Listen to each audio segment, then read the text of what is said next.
Hello, welcome back my channel. ഇന്ന് നമ്മൾ ഉണ്ടാക്കാൻ പോകുന്നത് ഒരു പുഡിങ്ങിൻ്റെ റെസിപ്പിയാണ്.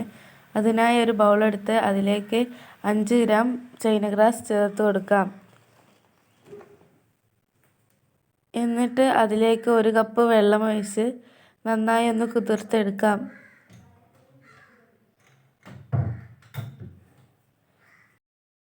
ഇനി മറ്റൊരു ബൗളെടുത്ത് അതിലേക്ക് 2 കപ്പ് തേങ്ങ വെള്ളം ഒഴിച്ച് കൊടുക്കാം.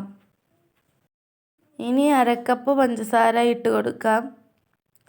ഇനി നേരത്തെ കുതിർത്ത് മാറ്റി വെച്ച ചൈന ഗ്രാസ് നന്നായി മെൽറ്റ് ചെയ്തെടുക്കാം. ഇനി നേരത്തെ മാറ്റി വെച്ച തേങ്ങാവെള്ളം അടുപ്പിൽ വെച്ച് ചൂടാക്കിയെടുക്കാം.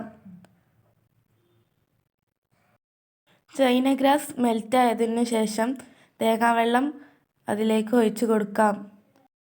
ഒഴിച്ചു കൊടുക്കുമ്പോൾ രണ്ടും ഒരേ ചൂടിലായിരിക്കണം. ഇനി ഒരു പ്ലേറ്റ് എടുത്ത് അതിലേക്ക് തേങ്ങാവെള്ളം ഒഴിച്ചു കൊടുക്കാം. ഇത് 2 പാത്രത്തിലേക്കുള്ള പുഡിങ്ങുണ്ട്. ആവശ്യമുള്ളവർക്ക് മാത്രം ഇത്ര ക്വാണ്ടിറ്റിയിൽ എടുക്കാം. ഇനി ഒരു പാൻ അടുപ്പത്ത് വെച്ച് അതിലേക്ക് 2 കപ്പ് തേങ്ങാപ്പാൽ ഒഴിച്ചു കൊടുക്കാം. തീ ലോ ഫ്ലെയിമിലിട്ട് തേങ്ങാപ്പാൽ ചൂടാക്കിയെടുക്കാം. ചൂടായി വന്നതിന് ശേഷം അതിലേക്ക് 1/2 കപ്പ് മിൽക്ക് മെയ്ഡ് ചേർത്ത് കൊടുക്കാം.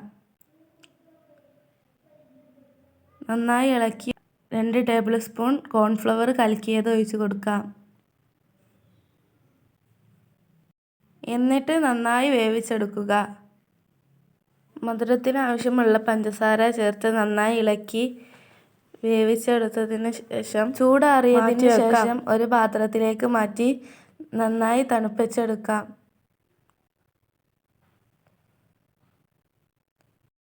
തണുത്തു വന്നതിന് ശേഷം നമ്മൾ നേരത്തെ മാറ്റി വെച്ച ഗ്ലാസ് പുഡിങ് അതിലേക്ക് കട്ട് ചെയ്ത് ഇട്ട് കൊടുക്കാം.